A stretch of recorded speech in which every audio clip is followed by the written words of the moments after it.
for a vaccine.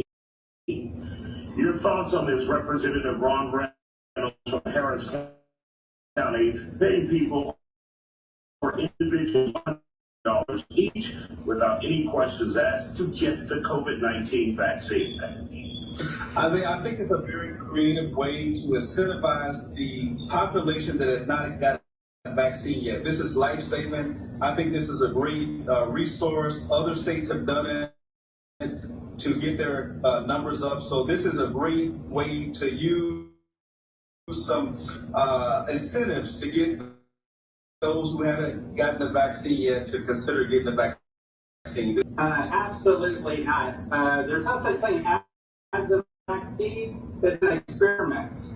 And so people are being paid $100 to get a lab rat to go ahead and take this experiment. And there's no way in hell that I would take $100 to be anybody's lab rat. Ms. Berlin, your thoughts on what Tex had to say and the situation of paying individuals $100 to get the vaccine? You know, interestingly enough, Isaiah, I've had this conversation ongoing on my page. I've taken the vaccine. My children have taken the vaccine. I'm comfortable with it. I trust science. I trust medicine. Only 14% of the world population has had the vaccine, and many of them would love to be able to take it, along with other vaccines like mumps and measles. So the bottom line is, it's your choice. If you don't want to take the vaccine, fine. Here's what I'd like for you to do. I'd like for you to stick to that. If you get COVID-19, take the vaccine, don't. I want you to stand 10 toes down, as we say, to tough it out, tough guy. Because what we have going on right now in Dallas is that there are children who can't get to the ICU because it's filled with children who have COVID-19. Now, to no fault of their own, because children don't make that decision. But the Dallas County judge says that they're at capacity, and so if your child gets sick or your child gets in a car accident, then what that means is you got to wait for one of these other children who have COVID-19 to get better, or even worse, and I don't want to mention that, in order for your child to get treatment. So my thing is, hey, your body, your choice, as the ladies say, but you stick to that. You be responsible for your decision all the way out. You don't have to. Amen. Amen.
Hey, what's up, everybody? If you appreciate the format and you appreciate what we're doing here, then make sure you contribute to the Cash App, make sure you contribute to the PayPal, make sure you donate to the Super Chat. It's only you and your contributions that keep this thing going. Thanks. My name is Dennis Fro. If you've been involved in an accident, call me and I'll fight for you. I'm not an actor or a celebrity spokesperson. I'm a real trial lawyer, and I've appeared before real judges and real juries on behalf of people with serious injuries. So when I say I'll fight for you, I mean it, and I'll back it up. If you've been hurt in an automobile or 18-wheeler accident, contact me toll-free at 866-529-2444. and I'll fight for your rights. Now about to welcome Dr. Andrew. Thank you so much, Doctor. How are you today? Great. I had to rush to get here, but I'm glad I made it on time. No problem. Thank you so much. Now, look, you gave some great information. I don't know if you know what I've been dealing with, but I've recently appeared on Fox News. And this is the type of stuff that I'm dealing with. This is the misinformation that's out there. It's basically, it's just causing people to make decisions based on fear. And the reason that we have you here today is because I want you to kind of dispel some of this stuff. But this is pretty much what I'm dealing with, right?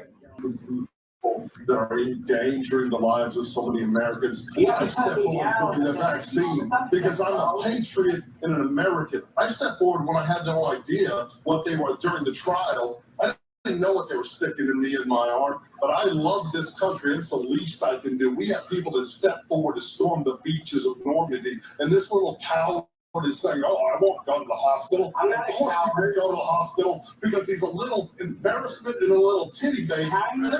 Everyone should be angry at him. Everybody should know about children dying. We just tested positive for COVID. Maybe that even 1 second, Charles. Shut up, Tex. Shut up. You're killing people. You're an embarrassment, a coward, and a liar. I want to be on the show, Isaiah. So, hey, they don't come back. We don't need you, buddy. You're being angry. Oh, you do me? No one wants to watch you. You're a little lying coward.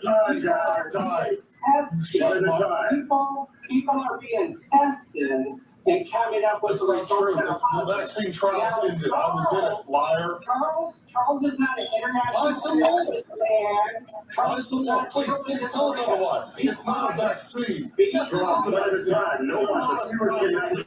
You're stupid. I deal in this arena. That pretty much sums up what's going on the internet. I'd like to introduce you to a couple of people. First, BGS Idmore, who's a very popular YouTuber here, and and also Dr. T.S. Johnson, who is a professor of Africana Studies over in the Cal State system. So you guys are homeboys, actually. Okay. All right. But in the meantime, like what we try to do on this page is we try to focus on issues that affect Black Americans, specifically Black men. And we've just been getting I've been getting just a barrage of misinformation. I post something up about the latest statistics, and then bam, you got all these conspiracy theorists, and it's pretty much summed up in that conversation that went on between Chris and Tex. Now, Chris, of course, the guy that was the bald head guys, he's actually an attorney, and this other guy is a rodeo clown. I mean, literally, he's a rodeo clown. But it just kind of sums up the fact that everybody's an expert. I know BGS has been fielding questions. Dr. T.S. Johnson gave a great discussion about how he's noticed, just in counting the bodies, Black American men have experienced a lot of death, and a lot of they're dealing with a disproportionate amount of death. So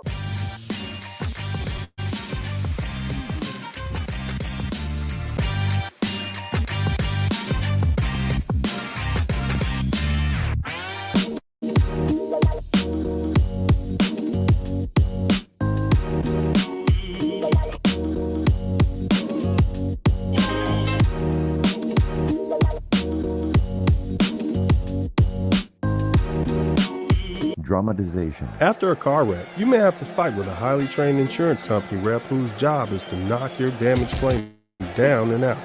It's a bad idea to enter the ring alone against a trained boxer, and it could be a bad idea to fight against a big insurance company by yourself. When the bell rings, attorney Dennis Sperling will be there to fight for your rights. If you've been seriously injured in a car wreck, call me, attorney Dennis Sperling, at 866-529-2444. That's 866-529-2444.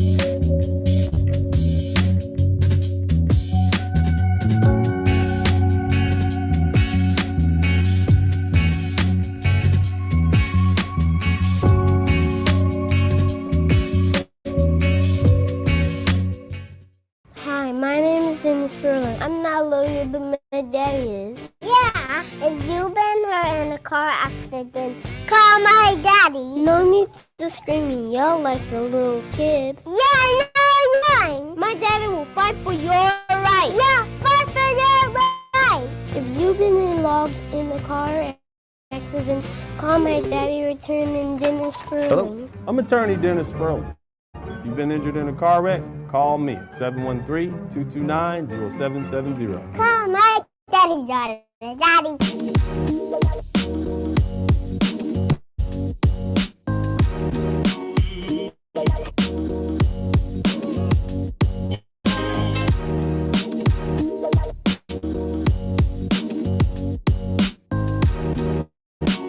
Because this is So not I got a question.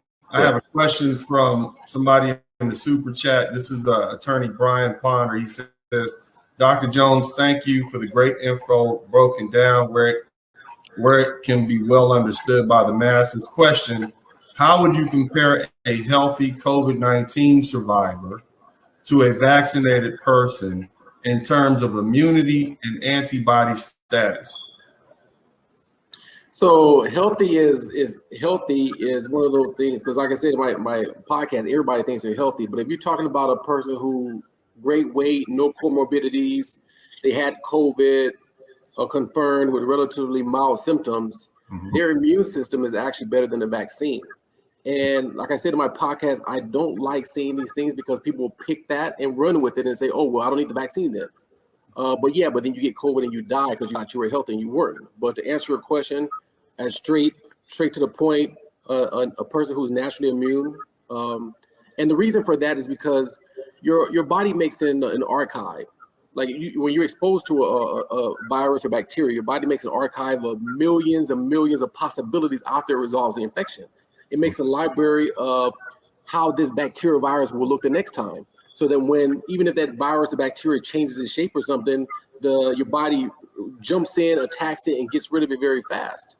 And the vaccine cannot replicate that. There's no respiratory vaccine that's the same as natural immunity.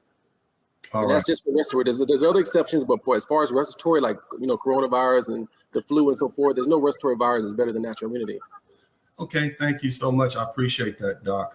Dr. Johnson, would you like to ask Dr. Jones a question based on what you've experienced here in the internet or whatever? Well, absolutely. And first and foremost, I want to thank you, Dennis, for having me on. And I really wanted to thank Dr. Jones for your work and taking the time to talk to us about this. I really do appreciate it. I'm gonna ask a question from the chat room in the super chat, and then we're gonna go back to BGS for any more questions. Brian Ponder says, "This question: should COVID-19 survivors be treated like vaxxed citizens when it comes to the limitations being placed in different venues and even some local or state governments?" Now, what I'm going to do is I'm going to answer the part of whether or not the Constitution and the state allows that. And then the doctor, maybe you can answer whether or not it's practical or not, whether or not there's a difference. John Marshall Harlan, in a Supreme Court case from 1922, wrote that the General Powers Clause, it falls within the police powers for them to be able to do that, for them to either order you to take vaccines or govern where you can go if you haven't or if you haven't. Now, they balance that with the 14th Amendment. The 14th Amendment of the United States Constitution, or the amendment, it's designed to keep the state from infringing on your rights. But in a case where the state has a strong public interest in protecting the public, they can then usurp your personal rights under the police powers. So if the question is whether or not the state can enforce these passes, they can't. Yes, they can. They have the right to do that. Now, the question that Attorney Ponder was asking, the question that Attorney Ponder was asking is whether or not there's a need, based on what he says, survivors may be treated like vax citizens. Can we treat survivors like vax citizens? In other words, since they have the same immune response, since they have the immunity, should we be treating them, or does one have more immunity than the other? What's your response to that? Who is it safer to be around? A room full of people who have had COVID-19 and got over it, or a room full of people who've been vaccinated? Which room would you rather enter into? The one who had COVID and got over it. Oh, wow. Is that because, as you said earlier, the natural immune system is really the best? Yeah, but that answer, like I said, it be misconstrued. It's not that you can't get COVID from a room of people who have natural immunity. Yeah. It's just that their immune system is going to work a lot faster to get rid of COVID as opposed to somebody who was vaccinated. Okay. It doesn't mean that a person who's vaccinated is any worse off. I mean, they're still good. I mean, the numbers for people dying are a lot better than they were last year. Okay. The way it's looking is that the Delta case is going to peak before flu season hits. So that's a good thing because then we can get those cases out of the way. They're not going to be head on like last year. So Delta should peak in the next few weeks and cases are going up. So it'll peak. And when you say peak, what lets us know that? Like, how does that determine? When the cases stop rising and they start like plateauing, like, okay, you know, like 10,000 new cases, 10,000 new cases, 10,000 new cases every day, then you're like, okay, they're peaked and they should slowly start coming down. Okay.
I'm not a lawyer, but my daddy is. Yeah, if you've been hurt in a car accident, call my daddy. No need to scream and yell like a little kid. Yeah, no yelling. My daddy will fight for your rights. Yeah, fight for your rights. If you've been involved in a car accident, call my daddy, returning Dennis Sperling. Hello, I'm attorney Dennis Sperling. If you've been injured in a car wreck, call me at 713-229-0770. Call my daddy. Okay. Well, one of the things I recently also talked about on my particular show on YouTube is an article that came out from Harvard's Gender Psi Lab, where they were focusing on the number of Black female deaths. But even in that report, they identified that Black males were dying in significant numbers, far more than Black women and any other gender sex group. And we've been hearing this since last year. I mean, we know that Black males have lost about 3 years on their life expectancy just from 2020 alone and whatnot. So I'm just wondering, from a medical standpoint, what do you think the reasons are behind why Black males are dying more than any other group, and what can we do about it? Oh, that's an easy answer, and it's been brought up even by, surprisingly, Dr. Fauci brought it up, because when a white man says something, it can be controversial, but the way he explained it was on point, so he didn't get a lot of feedback, kickback on that. The reason being is that Black men, we don't take care of ourselves. We don't exercise. We don't watch what we eat. A lot of fatty foods. We don't go to follow up to the doctor. Black women do more so than we do. So they go to their yearly appointments, their pap smears, their checkups, their breast exams, colonoscopies. They do all of that, and they follow up. As a result, Black men, we make excuses. Oh, we're tired. I feel fine. I'm good. I'm healthy. I have nothing to worry about. My dad didn't go to the doctor. Why should I go? But so my grandfather didn't go either, but he died at 57 from a stroke, unfortunately, and left, people behind. So that's the reason. And the only thing that's going to change is just counseling and getting people to realize that, hey, you know what? Going to the doctor doesn't mean you have a problem. It's just to make sure, just like you get your car, you're checked up every 3,000 miles for the oil. Like, the car's probably fine, but at least you want to make sure it stays fine. And that's the reason to go see the doctor. You don't wait until something's wrong to go see the doctor. You just want to make sure everything's fine so you can live a long, healthy life. Hey, what's up, everybody? If you appreciate the format and you appreciate what we're doing here, then make sure you contribute to the Cash App. Make sure you contribute to the PayPal. Make sure you donate to the Super Chat. It's only you and your contributions that keep this thing going. Thanks. I will scream and I will holler. Then I'll scream and holler some more, saying absolutely nothing. You have a choice in legal representation. And in making that choice, do you want an attorney with a made-for-TV nickname to represent you in your serious car wreck claim? I will growl, kick, and scream. My name is Dennis Sperling. If you've been involved in a motor vehicle accident, contact me toll-free at 866-529-2444. The choice is yours.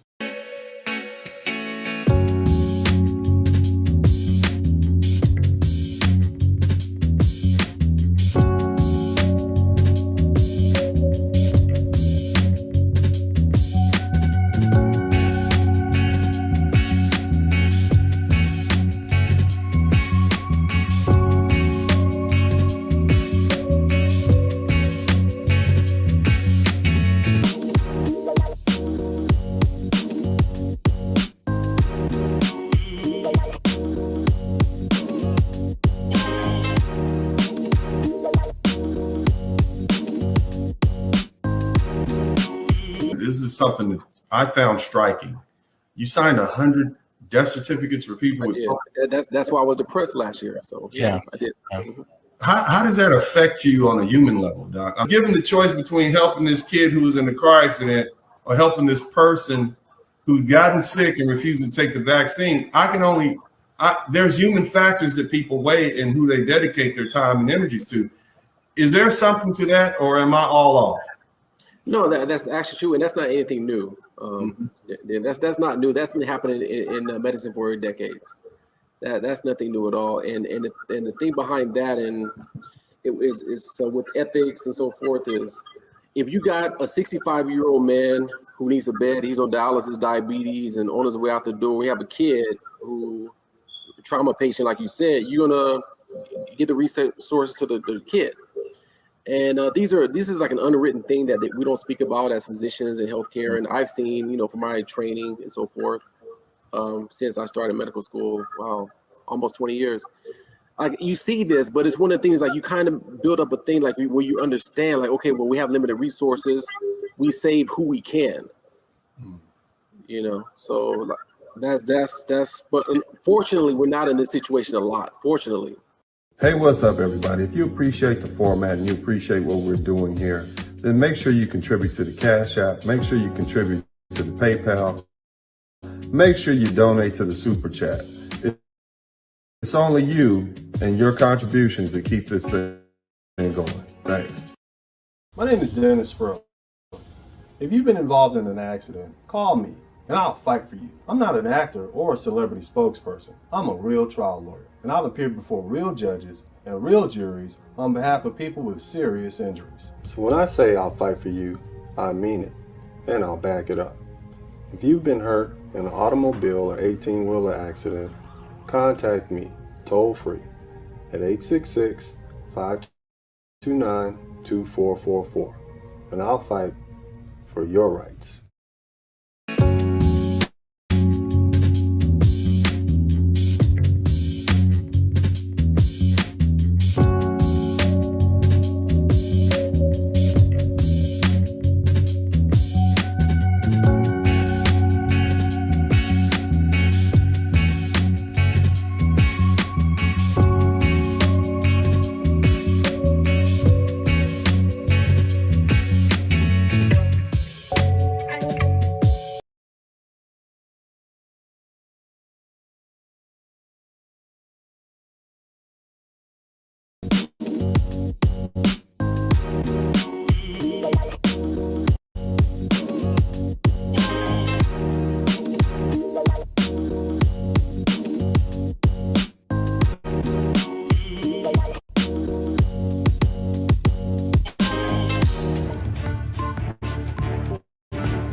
What's up, you guys? This is Dennis Sperling back again. Hope you guys are enjoying your day. If you can hear me, hit the number 1 button. Let me know you're in the house. Shout out to Essential Entities, Very Little. Jason Lee, thank you for the $5 super chat. Deacon Dave, big shout out to you. What's up, guys? Talk to me. What's happening today? Where's everybody checking in from? That's what I want to know. Where's everybody coming in from, man?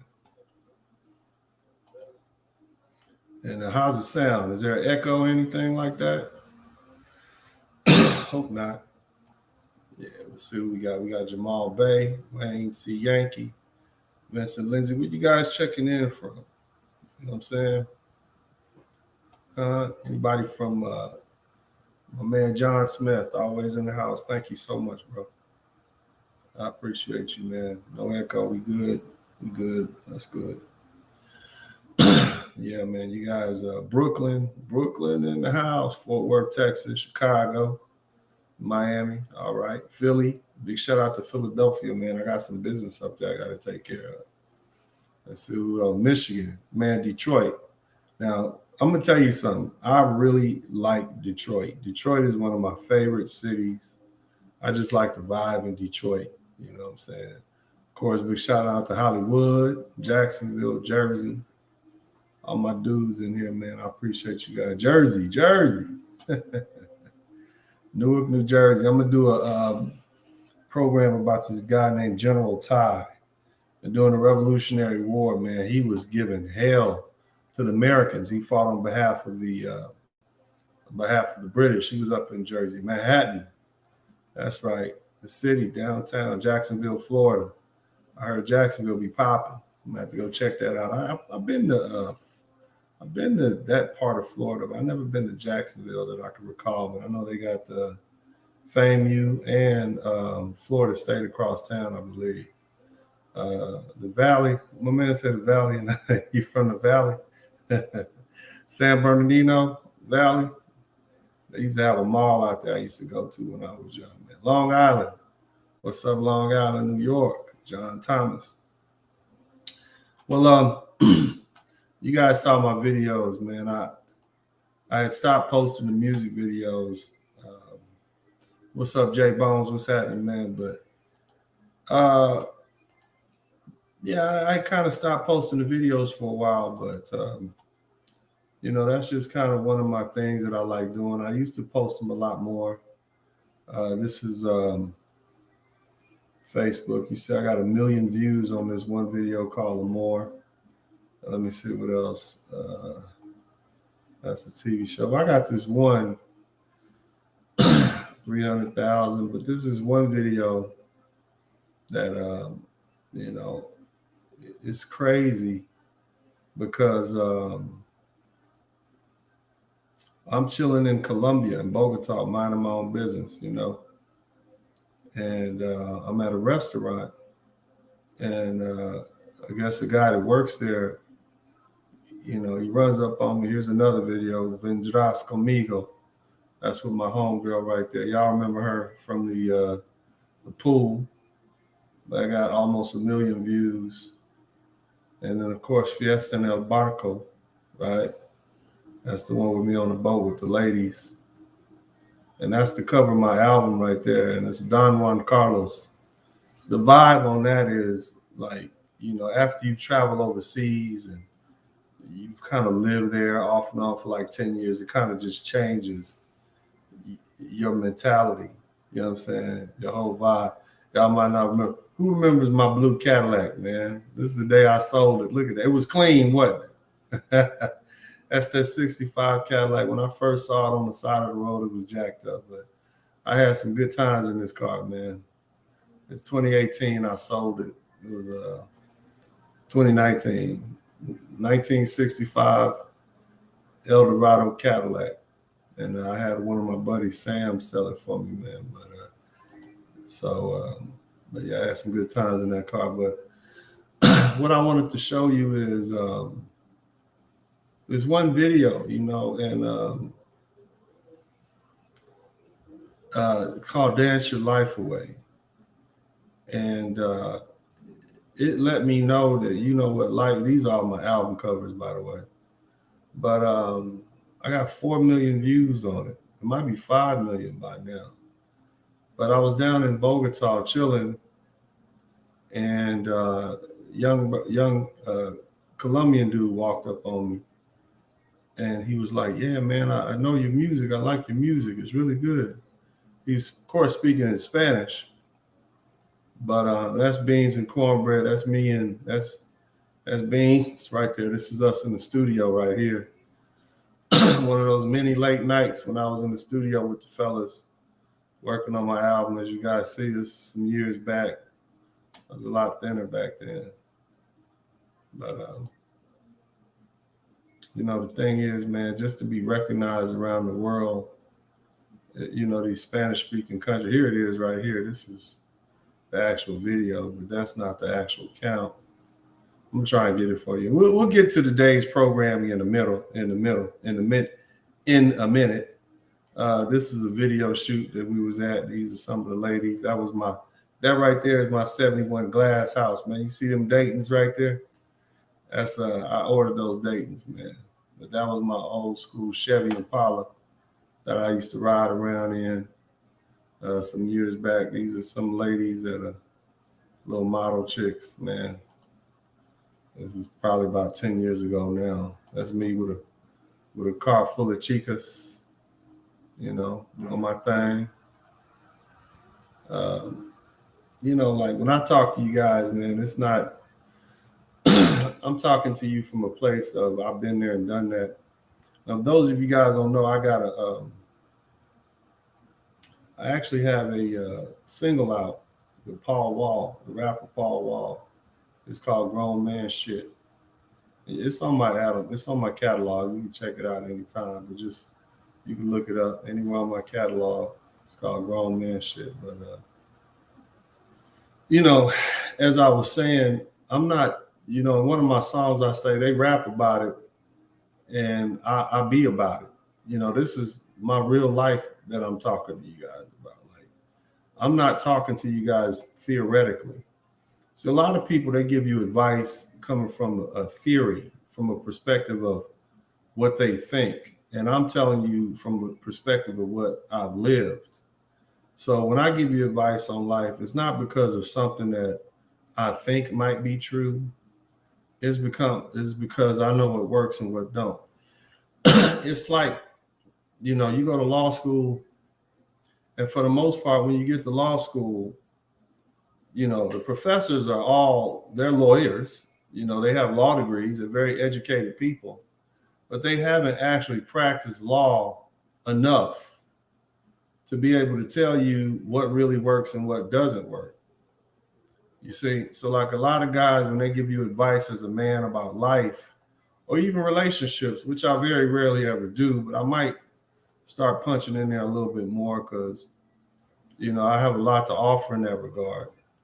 But I'm talking from a place of knowledge. I'm telling you what I know and what works.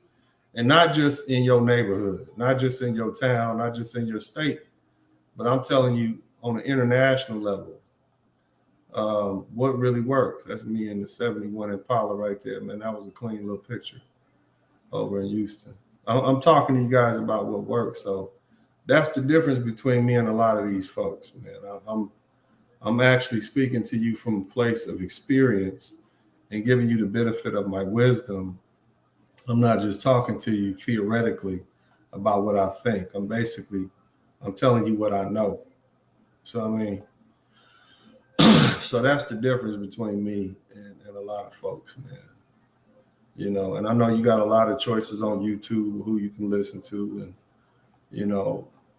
but I wouldn't lead y'all wrong. You know, the barometer that I use to determine what I will say and what I won't say and what advice I'll give and what advice I won't give is what I tell this to my own sons, who I love with all my heart and will be willing to sacrifice myself for it anytime. Would I give them this advice that I'm giving you guys?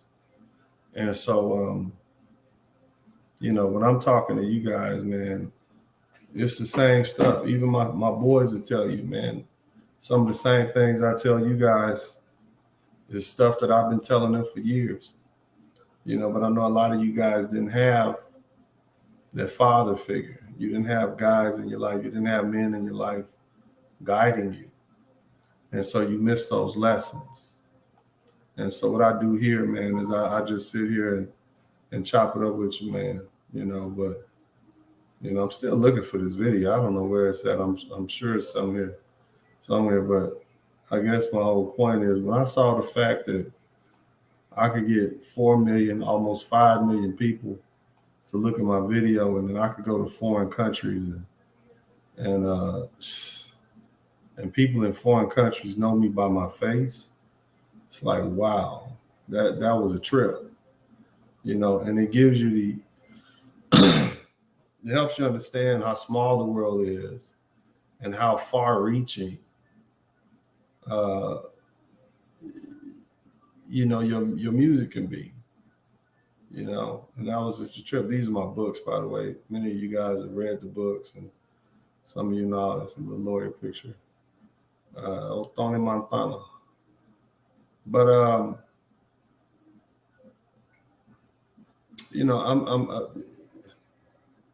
it lets you know. This is me up at Galveston, right? I got the Snoop Dogg on the front and the dice in the mirror.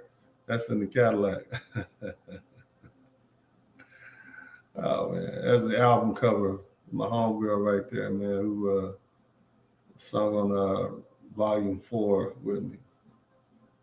But man, I wish I could find this. But fellas, I've lived so much life. Like I tell people all the time, if I die, man, don't feel sorry for me. I mean, we all gonna die, but don't feel sorry for me, man. I've lived. You understand? I mean, I've lived the life of 3 or 4 different men. You know what I'm saying? I've done it. I did it. You know what I mean? And I'm proud and happy of my life and my success and all that I've accomplished. And so when I share this information with you guys, man, it's just because I want you to have your own peace of mind and happiness. But the main thing is recognizing that you are free. Recognize that you can do pretty much whatever you want to do in this world. There's no rules against you doing it. You're supposed to go ahead and do it. Well, this is let me see this right here. 3.7 million. This is back in 2018. I had 3.7 million views. That's me in the studio again with the fellas. That's beans, that's cornbread, that's me right there. Damn, that's crazy. We worked together from 2013 on. I think we last recorded together in like 2018, 2019. But man, we was just in the studio working, and I'm happy I got all my work done. I'm happy that I was able to put my 6 albums out. I have no desire to do music anymore. I enjoy the music that I produce. I don't think it has an expiration date. I think you can listen to it and really just enjoy it. And I think it'll be there. I think it'll be there for some time, and I think people will begin to pick it up afterwards. And I think they'll really enjoy it, man. And I'm proud of the work that I did. It's a lot of things, a lot of time and energy that went into producing those albums, and the fact that it came out to be such a good product, even by you guys responding it, man. It lets me know you really appreciate what I'm doing. Well, why'd you do it? It was in me to do. I had to get it out. Oh, wow. Look at this. So this is 7 million. This video right here got almost 8 million views, apparently. That's what 7,771,000 1,579 people, 7 million views, almost 8 million. That's me and Beans. That's back in the studio. I used to come in there with my raps already ready. After a while, I just showed up and wrote it while I got there. I listened to the beat, wrote it out. Many of these songs you guys hear, either I was drunk on the beach when I wrote them, or I wrote them in the studio. Crazy, right? But that's what it came down to. Just, that's just where I was at. You know what I mean? I just gotten so good at it. But, all things come to an end, like I say. And this is it right here. This had over, I wish I could pull it up for y'all to see. But this video right here has about, I guess 5 million, 7 million views. I used to let you just pull it up and let you see how many people watched it, but it don't seem like it's gonna go that route for me. But yeah, man, I released it. It's okay, as you like. Our grandmother was from Haiti. Mi abuela Haitiana. My bad. That's when I first started. That's when I really found my voice. That was when I found my voice. I kind of softened it up, made it a little smoother, started doing my own thing. And that was when I really found my voice, man. And I appreciate all you guys, who buy my music. I appreciate you guys who listen to my music. I appreciate what y'all say. Hey, man, sounds good. Good job. It really warms my heart, to know that you guys appreciate my talent like that. Like I tell people all the time, I'm not defined by my career. And shout out to Lucifer Raskin. Man, appreciate you, man, Lucifer. My man Lucifer and all my longtime supporters like Essential Entities and John Smith. Thank you all, man. I ain't seen my man Volcanus in a while. A big shout out to Roscoe and Barry Little. Thank you too, man. But what I'm trying to tell you guys is this, man, like whatever you take from me in these conversations that we've been having for over a year now, the thing you should understand most is that I live my life. I live my life like I'm a free man. I'm free to live my life and explore every avenue of what I desire for myself. I don't allow people to put their restraints on me. I don't allow them to hold me back. If I want to do a rap video, I'll do one. If I want to do a podcast, I'll do one. I'll do that. And I'm not going to have any regrets about it. And I just think that's important. You can wait around for people to give you permission to do things, or you should just go ahead and do them. But see, the thing is, man, what I've learned is people not really ever going to give you permission. That's my homegirl right there, Low London. Y'all know Low London from the Bad Girls Club? That's her right there. We had the premiere of this movie called Candy. And that's her right there, Low London. And then, of course, I know y'all know the next person, if I can pull this thing up real quick. Oops, well, there it is. I guess that was it. But the next picture was me and Bun B. But whatever.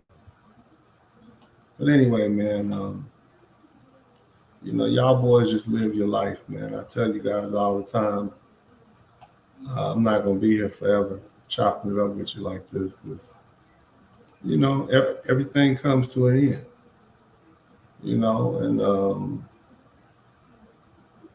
And I hope that one of you guys who really understand what I'm saying, I hope you get it.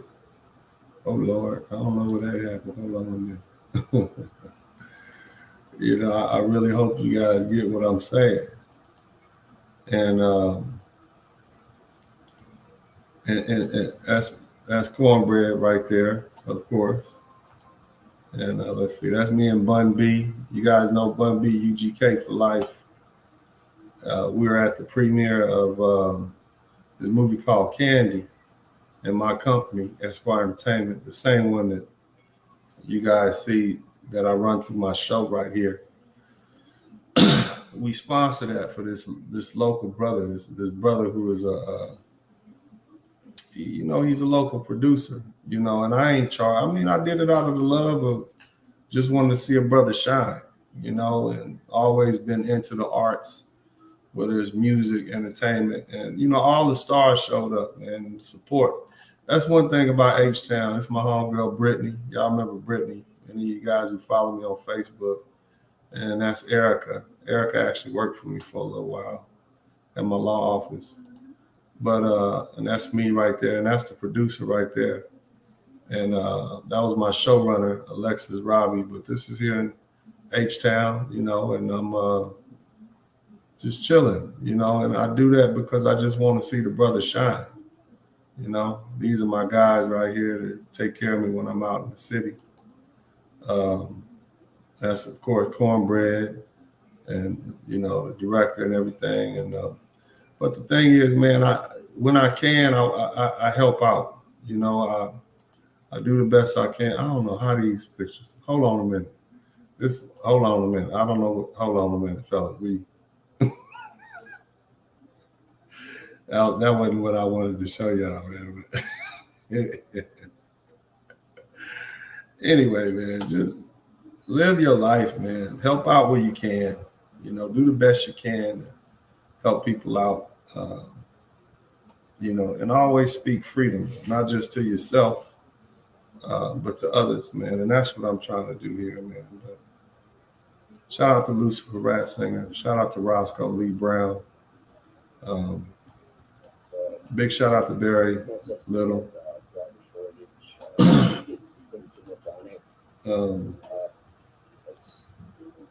Urban Eagle, Solo Dolo.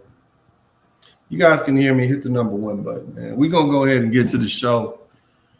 Let's take a little quick break so we can have a good cut in the middle and then come back to it. So we'll have a little quick break and we'll come right back. But we're going to talk today about winter is coming. Winter is coming. It is here. And this is what we're going to talk about. But in the meantime, let me run a little quick commercial. We'll do a little quick video again. We'll come right back. We'll start again. I kind of went off tangent a little bit, but it was on my heart to talk to you guys because I know y'all need this freedom message that I preach on this page. So we'll be right back. Hey, what's up, everybody? And your contributions to keep this thing going. Thanks.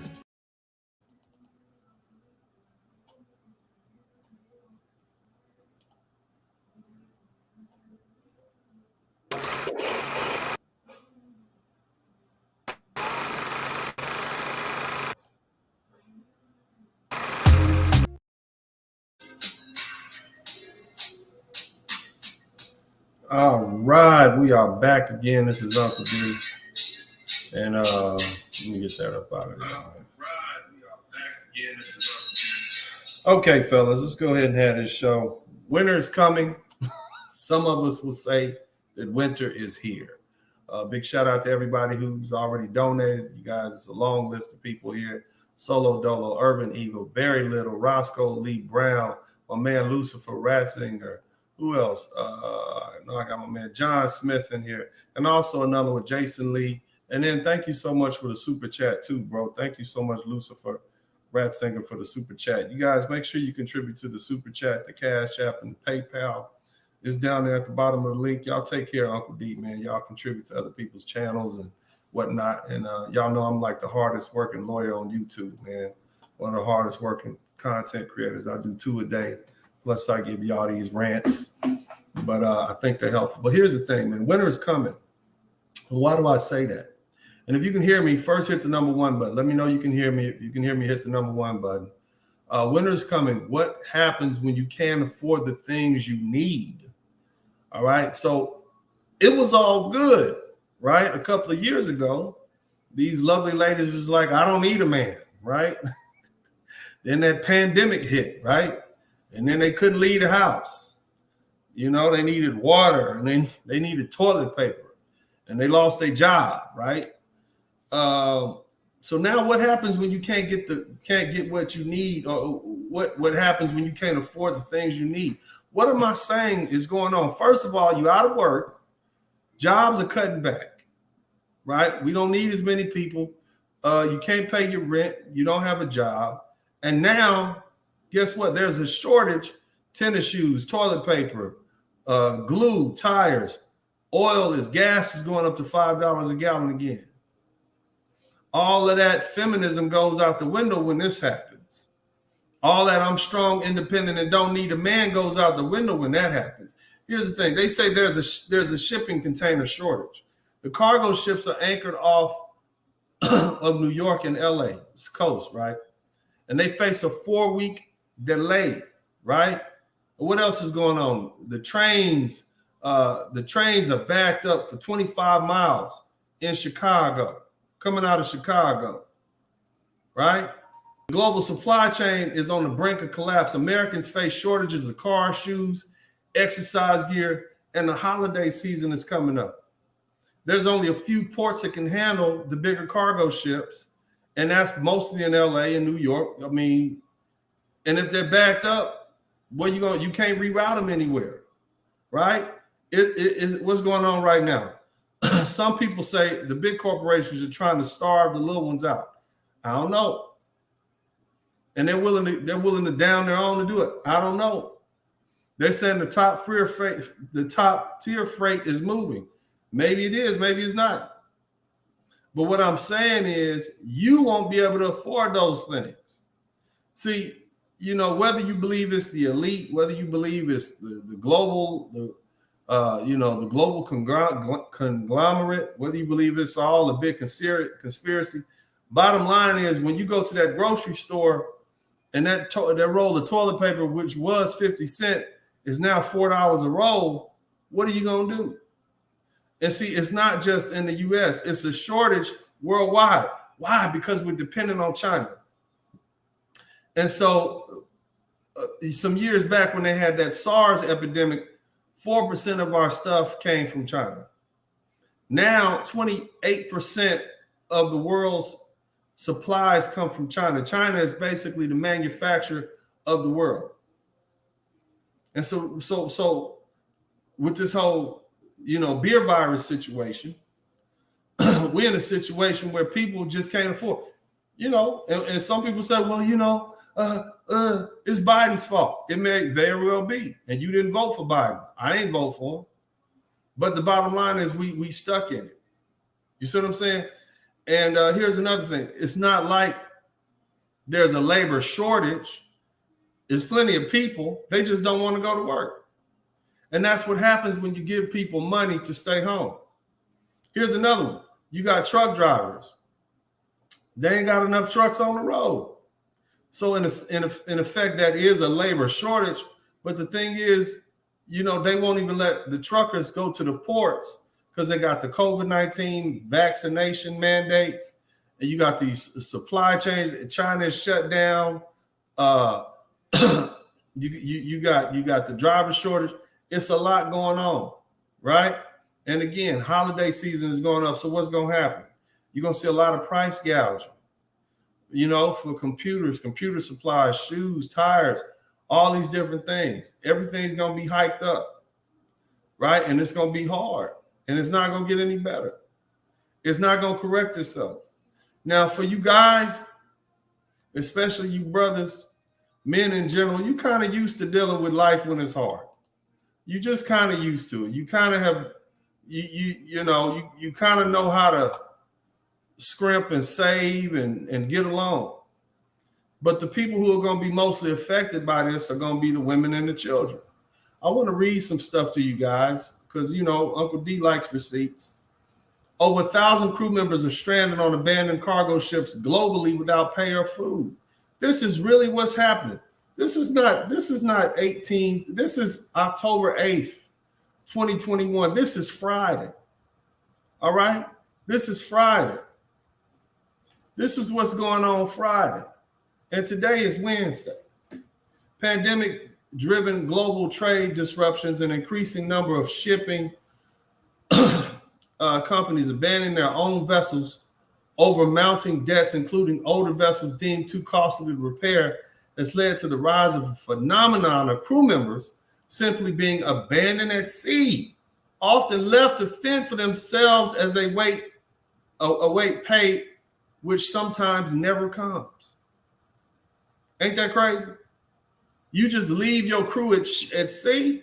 A Friday investigative report in the Wall Street Journal has detailed some of the shocking stories of a tanker crew members left adrift after companies abandoned the vessels or sold or transferred them or couldn't pay mounting debts while trying to survive, oftentimes on little food, even while moored close to resort locations like Dubai, or in other cases, floating in the Suez Canal in the Black Sea ports. So you just leave think about it. You start off on the trip, and by the time you get to where you're going, the owner of the ship has sold it to somebody else, and you can't get paid. And so you just stuck on the ship. You might not even be from there. 14 trillion shipping industry, responsible for 90% of the world trade, has left in its wake what appears to be a record number of cargo ships cast away. You literally got ships out there on the ocean, full of stuff. Abandonment cases are counted when ship owners fail to pay crews 2 or more months in wages or don't cover the cost to send crew members home, according to the International Maritime Organization. So you go from, let's say you sail from China and you end up somewhere in England, or you sail from China to California, and they don't give you enough money to go home. They don't pay you, so you just stuck. And you just out there in the water. Think about that. That's what's really happening right now. Help us. Look at the side of this ship right here, fam. Help us. No food, no salary. This is from Friday. Now, some of you all are saying, "Oh yeah, this is real life people starving out here." This is what we're looking at. This is what's really happening right here. The UN agency recorded a doubling in the number of abandonment cases in 2020, with number expected to grow once again in 2021, particularly after a noticeable surge in cases now getting media attention. The WSJ Cities, the industry, labor union, International Transport Workers Federation, to detail that over 1,000 international crew members are currently abandoned.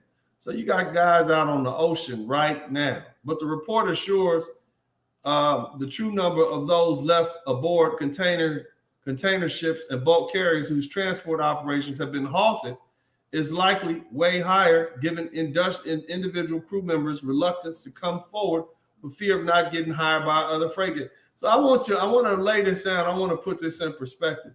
These ships are filled with supplies and goods.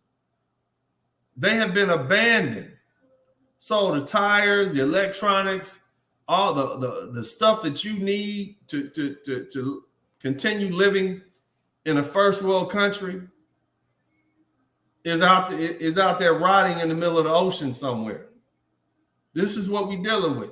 That's not the only thing. I want you to listen. Let's look at some more stuff. Okay? If you're with me, hit the number 1 button. Let me know you're here. All right, let me know you're here. Hit the number 1 button. The $14 trillion reason you should care about the shipping container shortage. So basically, if you want to ship something from overseas, you got to buy one of these containers. They used to cost $2,000. Most of these containers are made in China. Now they cost $20,000.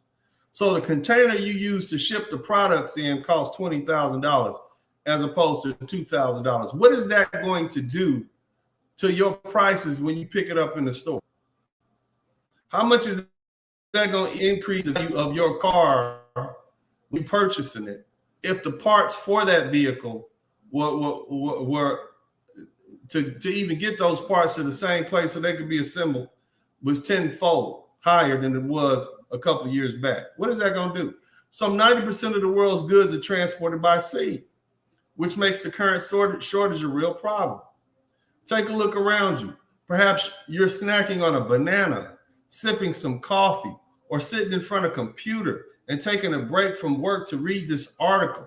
Most likely those goods, as well as your smartphone, refrigerator, and virtually every other object in your home, were loaded into a large container in another country and traveled thousands of miles via ships, crossing the ocean before ultimately arriving at your doorstep. See, fellas, if you're single and you don't have kids, you're probably good. You eat a cheeseburger, you straight. You don't need female products. You don't need diapers. You don't need new clothes necessarily. You can pretty much wear whatever you want. You don't need, like I said, you don't need the female product. These women do. Now imagine what's going to happen when your tampon went from being $20 to being $80, like in some of these other countries. The truth is most of these women can't afford that.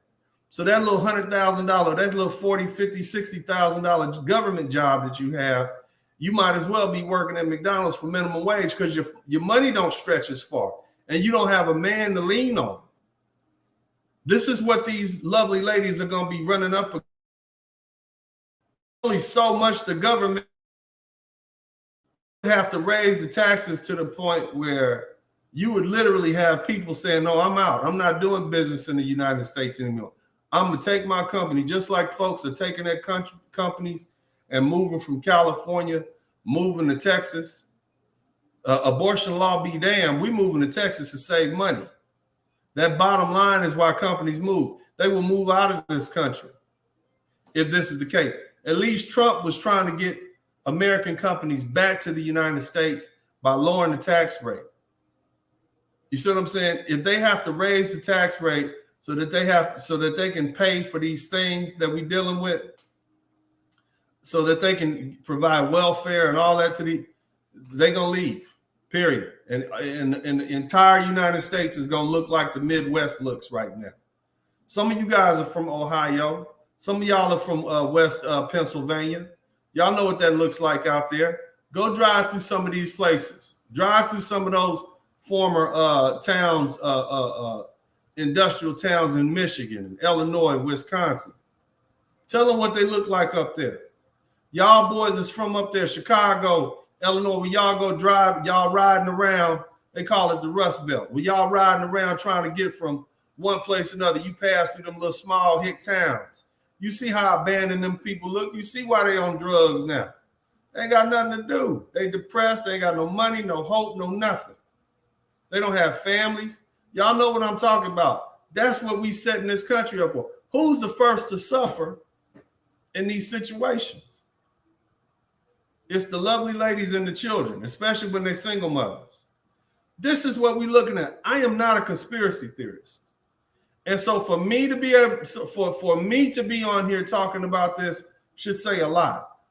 I'm looking at the Wall Street Journal. I'm looking at these other reputable sources, and I'm saying to myself, damn, if they're printing this in these reputable sources, there's something up. And let me tell you something. There's no prepping you can do to get away from this. America is running out of everything. How old is this? Is this something from 1942 when we're involved in a war? World War II? No, this is from October 7th, 2021. America is running out of everything. This is what we're dealing with.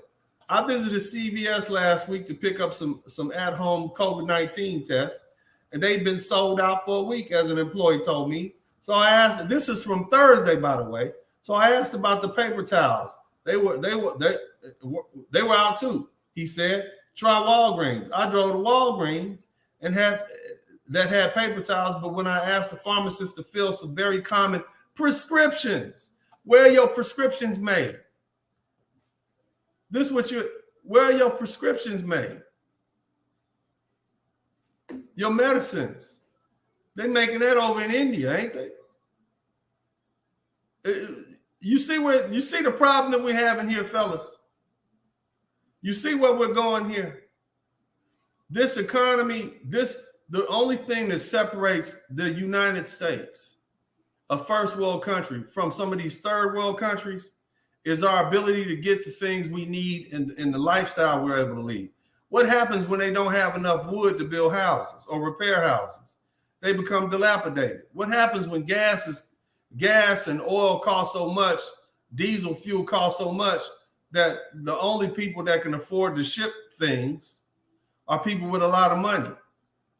And what happens if you already got people play like Walmart and Target hiring private cruise lines to ship stuff from them to try to enhance the supply chain situation they're dealing with. This is getting bad. And again, I am not a conspiracy theorist, fellas. I am not a conspiracy. That's right, Amazon and Walmart. I am not a conspiracy theorist. I'm a realist, and I see what's going on. And I'm trying to tell y'all to hold tight.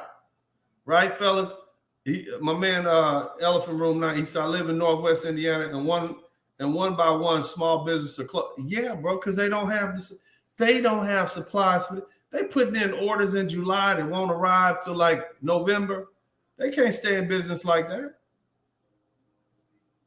They can't stay in business like that.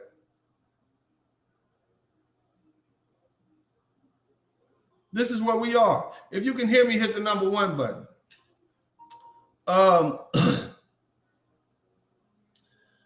If you can hear me, hit the number 1 button, family. This is where we are right now.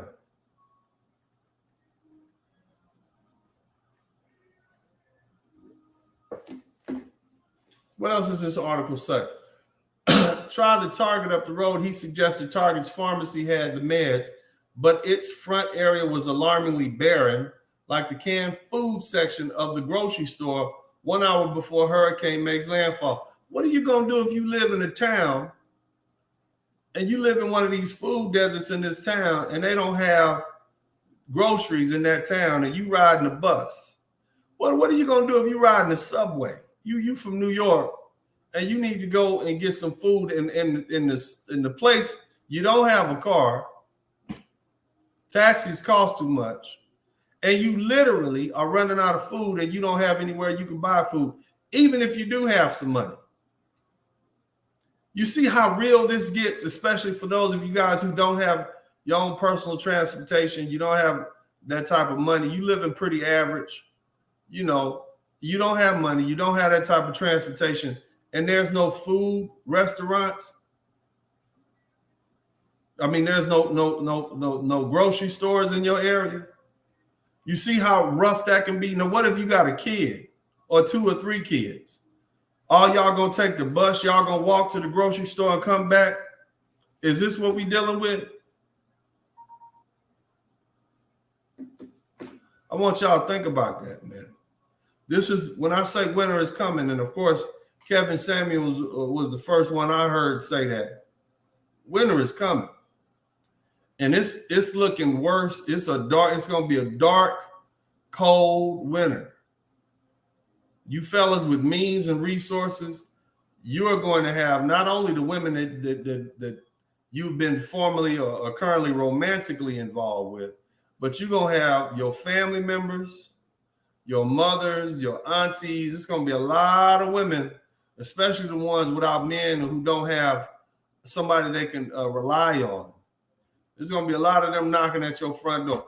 Hey, Chris. Hey, Big Lex. Hey, Braxton, are you home? They're going to come at you with, oh, your nephew needs somewhere to stay. Can we just come stay for a week or 2? This is really what's happening. This is not, I mean, if things keep going, what do you think is going to happen, fellas? We run out of supplies. What do you think is going to happen? I mean, this does not take a crystal ball to figure out what's going to happen here, in my opinion. It doesn't take that much to figure this out. You're running out of supplies at all these places. Where do you think people get this stuff from? Let's look at some more. See what else we got here. Right? This is kind of a photograph. Look at all these ships right here. This is LA. Look at all these ships lined up off the coast of Los Angeles right here. Look at that. This is New York. These are the trucks that's backed up. I want you to look at that. Let's see if I can make that a little bigger for you. Look at these ships. This is what the coast of, this is what LA looks like right now in New York.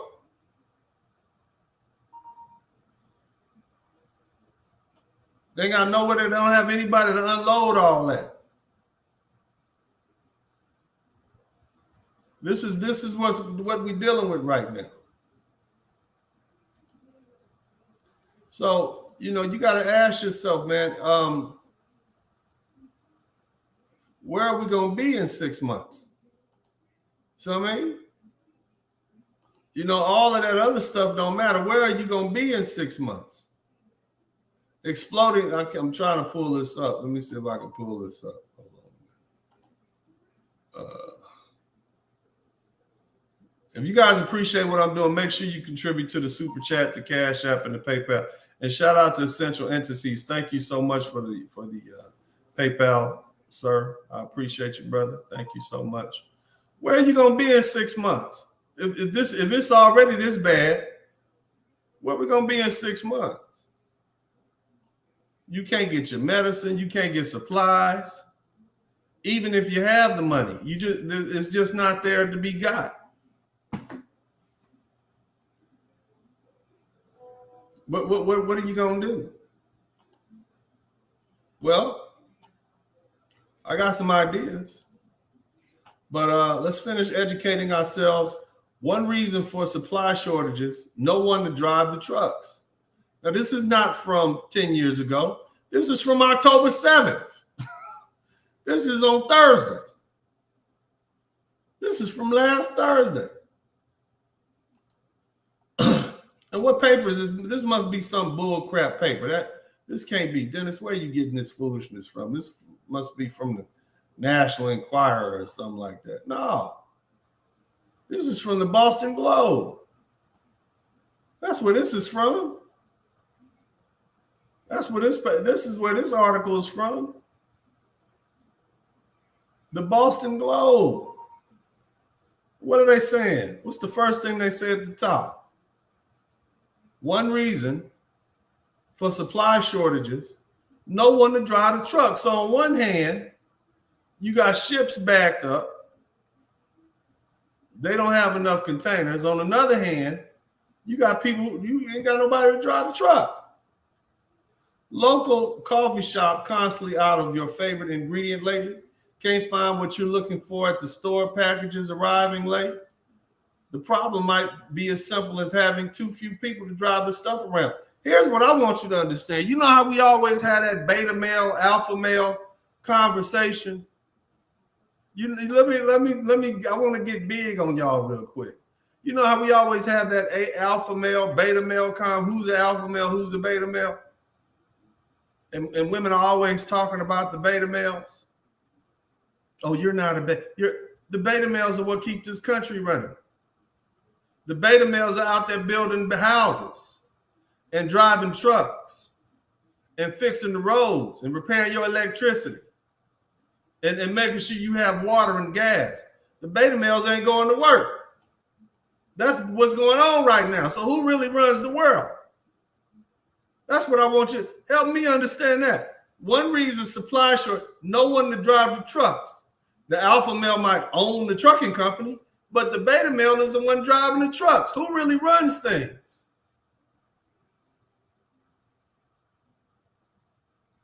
Who?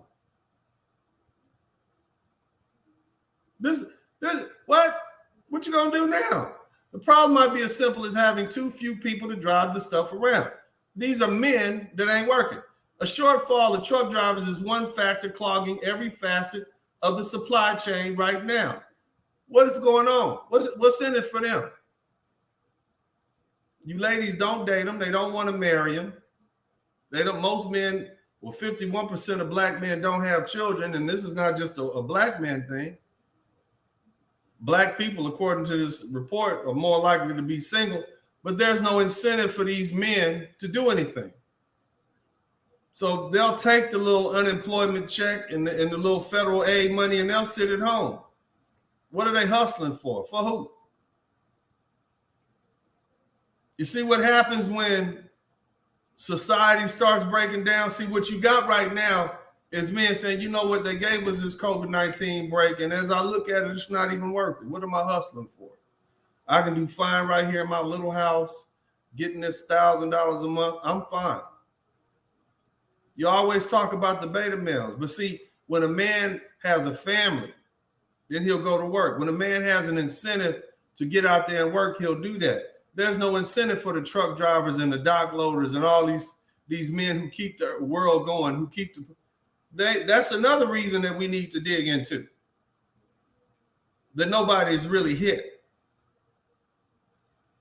My man Herb Saint said there's a lot of weave at sea.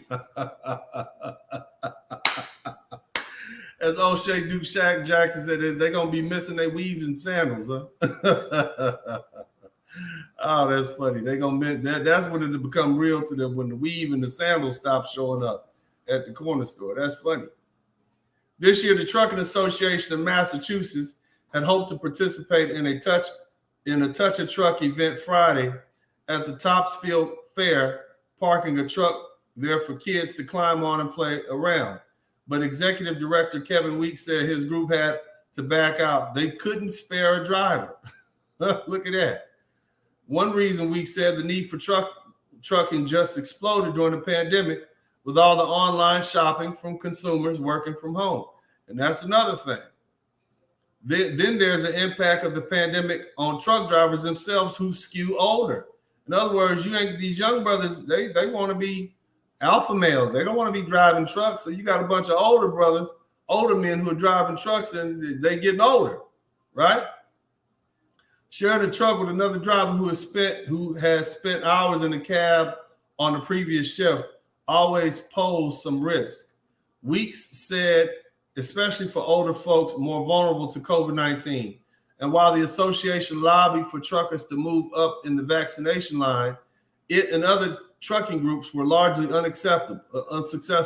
So they dealing with the cough. You know what I'm saying? They dealing with the coof, right? So they got that.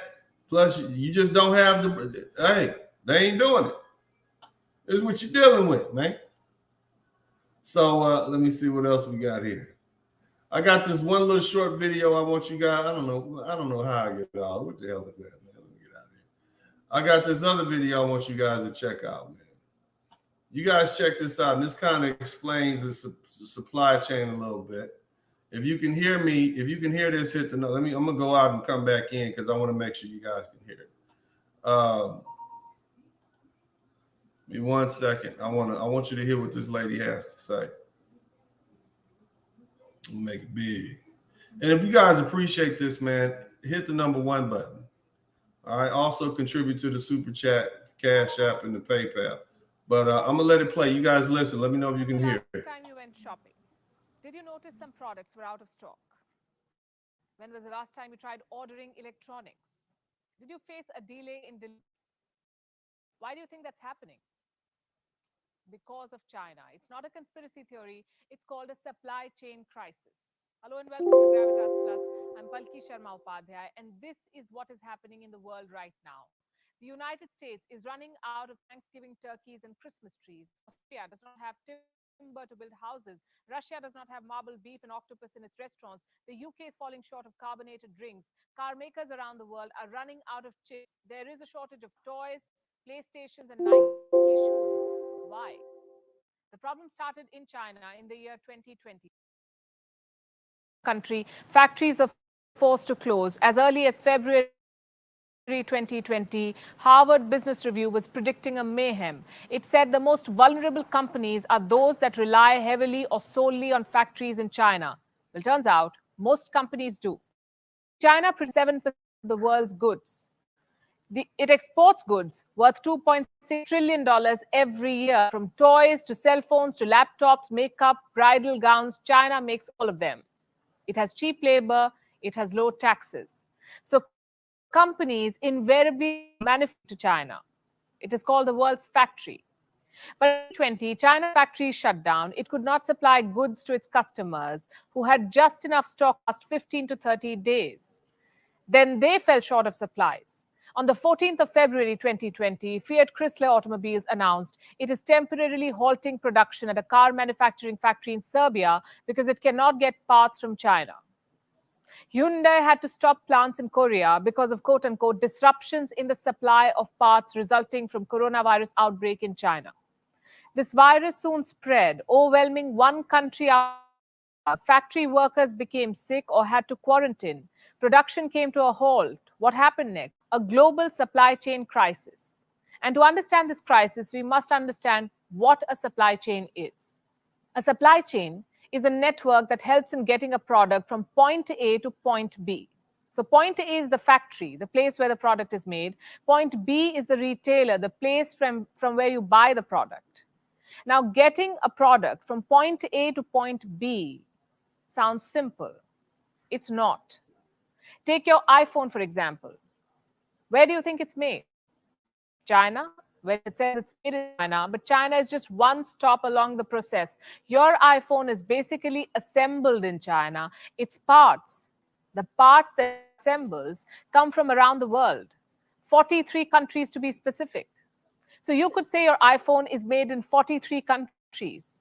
The chips come from Taiwan, the RAM comes from South Korea, the boxes your phones come in are from the Czech Republic. And you'll be surprised to learn that Apple does not even oversee this manufacturing process. In short, a supply chain involves multiple players, tens of thousands of several countries, multiple modes of transport. So one delay in one of the points on this chart, like a strike in the Czech Republic, can take the entire chain off course by days or months. Now, what happens if there is a crisis at several points of the supply chain? Say in Taiwan, factories are closed because of the Wuhan virus. South Korea's workers have been sent home due to a lockdown. In Czech Republic, truck drivers not return to work. What happens then? The entire supply chain comes to a halt. It collapses. And this is exactly what was happening in 2020, going on to 2021. Demands were high, but supplies had stopped coming in. The United States ran out of ketchup. The United Kingdom ran out of milkshakes at McDonald's. Things got worse in the last few months when countries began reopening. People began going out again, making up for the year-long halt in shopping, checking things off their shopping list. They even began buying things that they wouldn't have bought had there not been work from home and social distancing, like home workstations, laptop tables, spare laptops, smartphones. Since the new normal needed people to spend more time indoors, they even began buying more homes and furniture to furnish those homes. While demand returned, supplies did not. Factories were still not working full scale. Not all workers had returned. Many remained unvaccinated. Many stranded on the wrong side of the border by closures. Transport workers were missing. So the market, you see, was not ready for this buying frenzy. The spike in demand first hit the shipping industry. 90% of the global trade happens via sea. The rise in demand led to the rise in the cost of shipping. It's simple economics. The more the demand, the more the price. Shipping prices rose 85.5% year on year, 85.5%. Consider the world's busiest route, China to US West Coast. The spot rate of last-minute bookings rose to $19,000. The average door-to-door shipping time for cargo went up by 70 days. And ports became overwhelmed with incoming vessels. As we speak, there are billions of dollars of goods stranded off the US coast. There aren't enough resources to unload those supplies. With cargo containers stranded mid-sea, ports fell short of boxes. Who makes these boxes? The story comes back to China. It is October 2021, and the world needs more containers, but China's factories are closed again. In 2020, when the world needed masks and PPE kits, Chinese factories were closed because of the Wuhan virus. Now, when the world needs other supplies, Chinese factories are closing again, this time because of electricity shortage.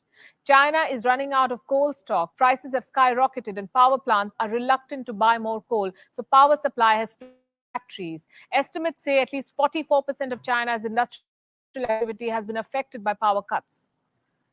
The world's factory has working for the second time in 2 years. Cheap labor is good.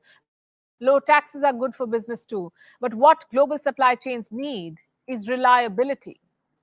19 years ago, China was hit by a SARS pandemic. Back then, China accounted for 4.3% of the world's GDP. Hit. China accounted for 16% of the global GDP. It had grown fourfold, placed itself at the center of numerous supplies, and set the stage for a supply chain collapse. Now, as India prepares for Diwali, many parents may not be able to give their children a toy of their choice. America will not have enough Christmas trees to light this December. In the United Kingdom, stores have already warned customers that come Christmas, stocks will be limited and discounts bare minimum. Our supply chains are collapsing. And to be fair, China alone is not to be blamed for this. Lack of alternatives, lack of prediction and preparedness. The virus from China closed factories, but the world suffered because it had not invested in alternatives. The virus from China sent the UK's drivers and farm laborers packing, but Britain paid the price for overreliance on European labor. The virus from China put American workers to jobs, but America's botched up unemployment benefits are keeping them from returning to work. Supplies are running out because ports are not prepared to handle increased traffic. Australia is not being able to build houses because it does not have alternative timber sources. China is the story's villain, but it's not the only one. Look at Russia. It is gloating as the United Kingdom runs out of fuel and Europe runs out of gas. Overdependence on any country is a bad idea. It leaves scope for weaponizing supply chains, arm-twisting nations. The supply chain crisis has taught us that it's time to rethink and re-evaluate global partnerships, create new alliances, which aims to create alternative supply chains. It is also time to diversify global supply chains. Former US President Donald Trump had asked firms to move out of China. Japan is willing to pay firms to relocate back to Japan. Well, now is the time to remake those strategies. Also, the next time the world gives you Wuhan virus, be an India and aim for self-reliance. Don't be a US and run out of ketchup.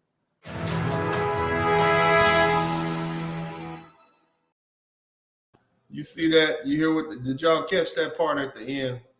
Look, the link is in the chat room. Come in. We're going to take a quick break. I want you guys to come also in and here tonight, Hey, what's up, Hawaii everybody? If you Congresswoman. appreciate the format and you appreciate what we're doing here, then make sure you contribute to the Cash App. Make sure you contribute to the PayPal. Make sure you donate to the Super Chat.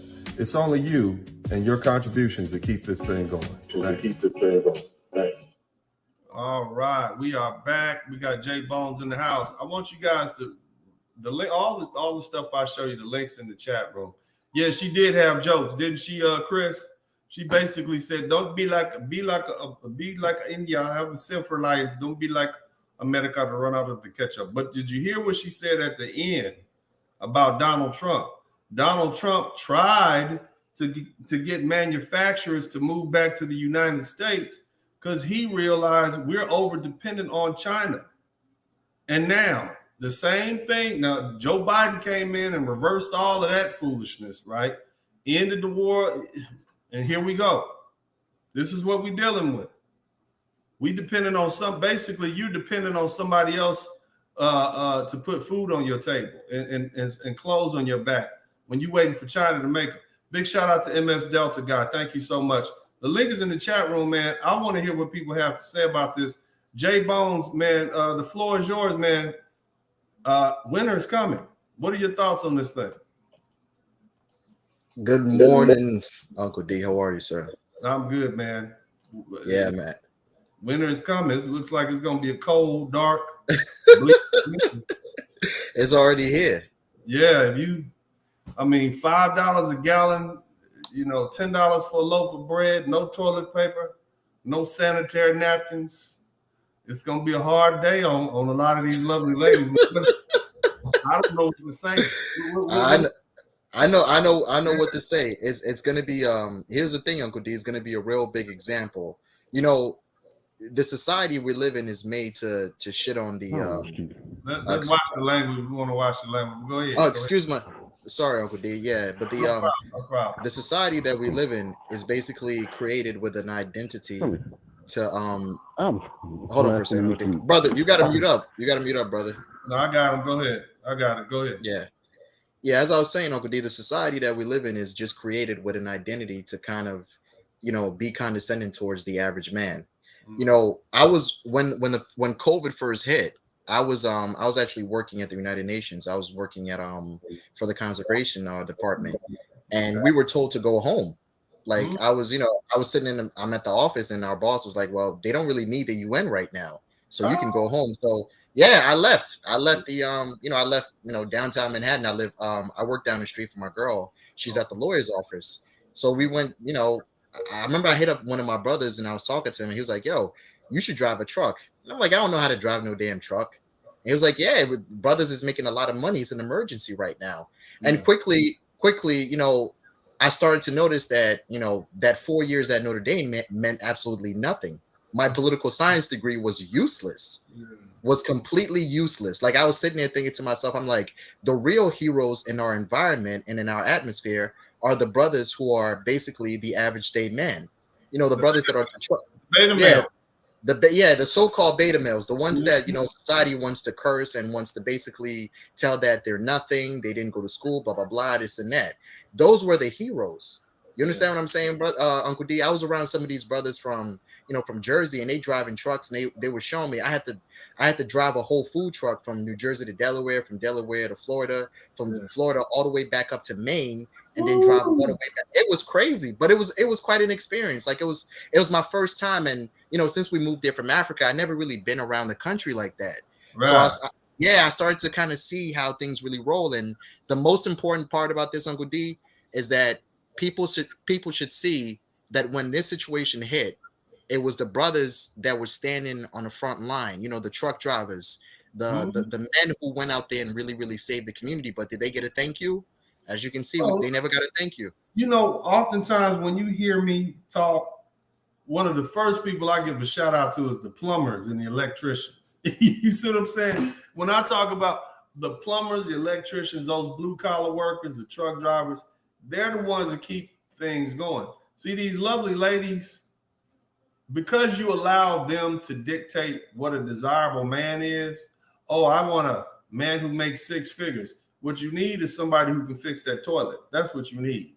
What you need is somebody who can repair that doorknob, somebody who's not going to get put out of work because their job over there on Wall Street or IBM is downsizing and they're in middle management. See, what we're dealing with right now is we're having a reckoning. And those of you guys who are in the red pill community or the manosphere or you whatever, you red pill, purple pill, blue pill, whatever, remember everybody was crapping on the blue pill or the beta simp guys, right? But see, it's those beta guys who do the construction. It's the so-called betas that keep the country going. They build the country. They keep it going. The owner of the trucking company, he might be what? He might be an alpha male, but it's those beta males, those men who actually do what? Get you food on your table.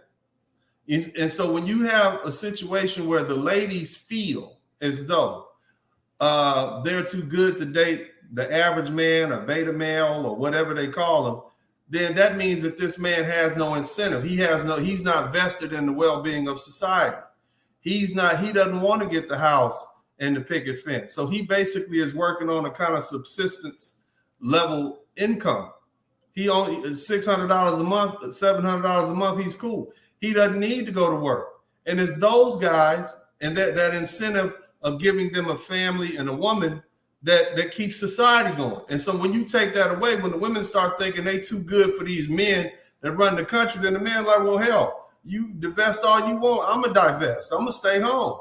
And so all this COVID-19 thing did was speed up this process. So now we just jumped ahead 15 to 20 years because now you guys got well, I've been fine for the past year and a half, 2 years, living on welfare, living on his check and his unemployment, his welfare.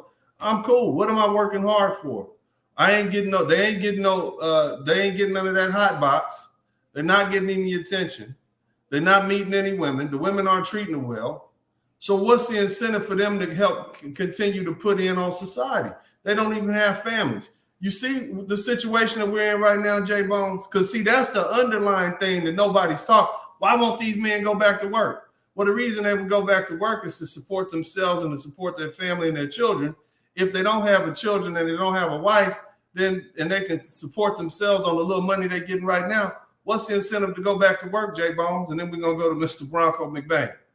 Yeah, that's you're 100% right, Uncle D. You are 100% right, because you know it's so sad that the brothers that, you know, when this COVID situation hit, they were the ones that they stepped up, and I saw it, you know, from the first point of view, because I'd never, you know, I thought it was the craziest thing when, you know, my cousin was like, "Yo, you should drive a truck with us," and I'm like, I ain't never drove no truck before. Like, I'm always used to sitting in the office, sitting at a desk, talking to people and diplomats and dealing with people from France and England. I'm like, I don't know how to do that.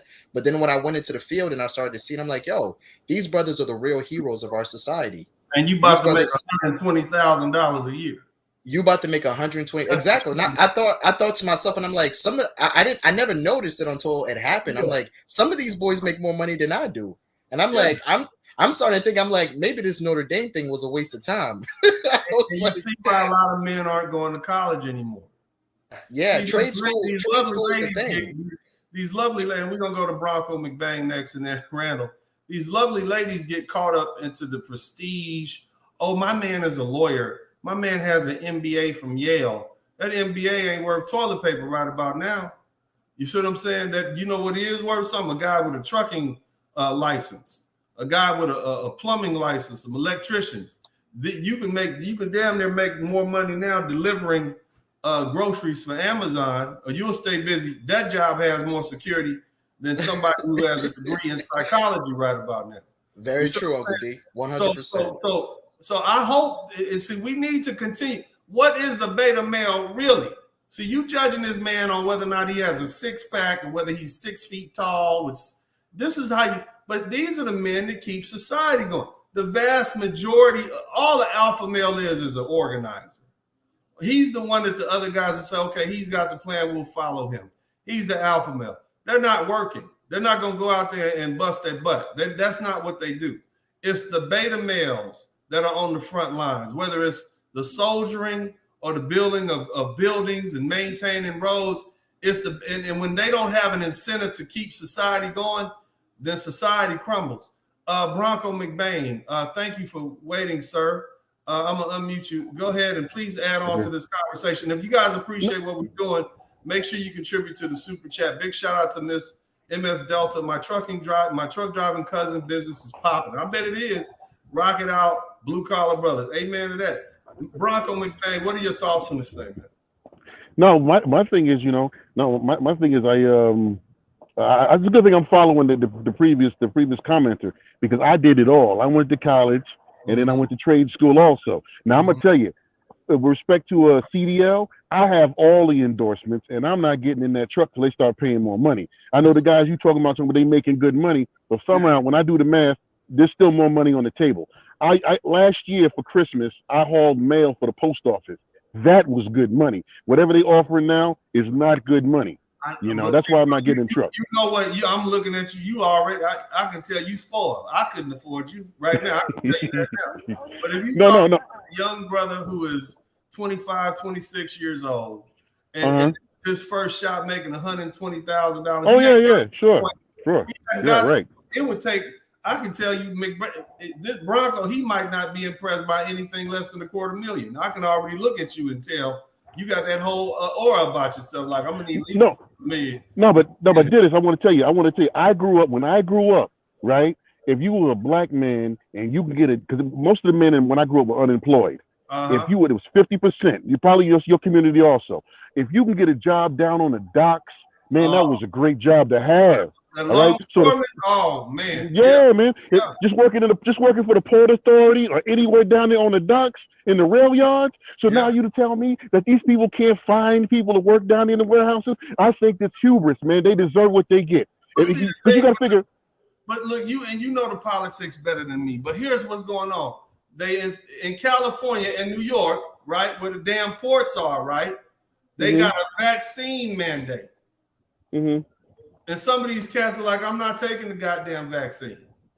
And so I don't know. Okay, that's one thing we dealing with. That's one thing. Okay. Another thing we dealing with, if they unload the trucks, I mean, if they unload the ships, first is nobody. If they what trucks do we load them on? We just gonna leave it on the dock? Right. But my thing is, let me add something else to it. And then you got ships out in the harbor. These boys ain't been paid. So what incentive? They've been paid in 3 months. So what incentive do they have to even work on anything? You see, it's a problem with each and every link in this chain. What's your thoughts on that? Hubris, man, they get what they deserve. Because my thing is, I remember growing up with wasted potential. Or remember your black uncle and your black and your mama, your father's friend, and they didn't have no jobs, and they were just frustrated, and they wind up dying at 60 years old from heart disease and stress. I'm just saying, man, you get what you deserve. When you don't invest in America, that's what happens. Good point, man. Thank you so much, Bronco McBain. Yeah, bro.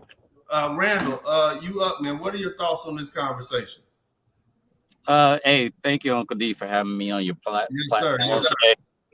Hey, as a truck driver, I've seen it for the last 6 or 7 months. We've had problems keeping drivers. Yeah, go ahead. Tell me. Basically, most of our older drivers just basically would like leave, and they wasn't able to replace them. They would try to hire younger guys to take their spots, but they didn't want to work. They just didn't want to do all the hours and all the actual driving and so forth.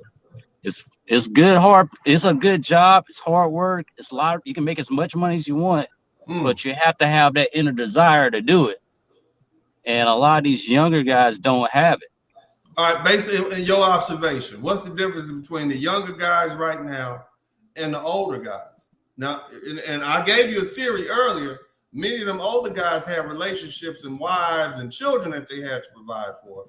And these younger fellas, at least in the black community, 51% of them aren't married and don't have any children. They don't even have an incentive. What that's my theory on it, because that seems to be what's going on everywhere.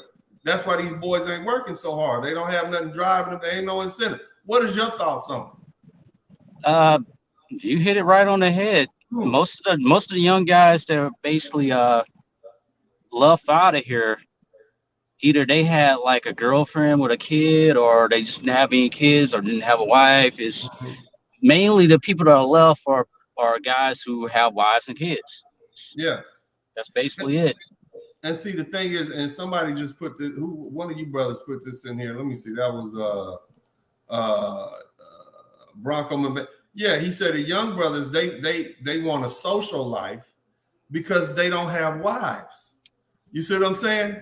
If you got a wife, you don't need a social life. You just need to bring that check home and take care of that damn house note and that insurance bill. You have somebody driving you. But in a society, and I want you to run with me on this one, Randall. In a society where the women think they're too good for the so-called truck drivers and plumbers and electricians, i.e. men that they label blue collar or beta males, in a society like that, where the women think they have a higher social status than these brothers who are keeping the country running, and therefore they don't want to date them, then these men are not vested in that country. They have no incentive in keeping that country going, which means what? They ain't got no incentive in making money, buying houses, buying clothes, paying for tuition, paying for kids. There ain't no incentive in there. Well, you understand what I'm saying, man? I mean, it's easy to me to see what the problem is. The men are not motivated to fight. It's just like in a war, right? You got they ain't motivated to fight for you. You don't inspire them. What am I? Why do I need to make $100,000 a year? And all I need is $1,000 a month to survive, and because I don't have a family. What are your thoughts on that, bro? You're right. You're definitely right. For me, I'm single with no kids now, and my purpose is for working as hard as I do is to stock my 401k and investments, and I utilize my money towards setting up retirement. And when I go on vacation, I go to the DR or Brazil or Colombia. You go to the DR. So you go to Brazil, you go to Colombia. what's going to happen when you get to the point where you got enough money and you don't need to work anymore? You already know what I'm gonna do. Come on now, Uncle D. Come on now. That's Come on now. So how old were these older truck drivers that y'all were trying to place? In their 50s, 60s, 70s? 40s? How old was it? Another guy was about 45, basically. Yeah, So late 40s, mid to late 40s, early 50s. So they worked 20, 25 years. The kids got grown, went to college, got out the house, and they were good. You gonna work till you about 35, maybe late 30s. You're right. And you, huh? Go ahead, bro. What was that? I said I got another 15 more years. Yeah, and then you gone. I want to make sure I'm stacked. Yeah, and then I'm out.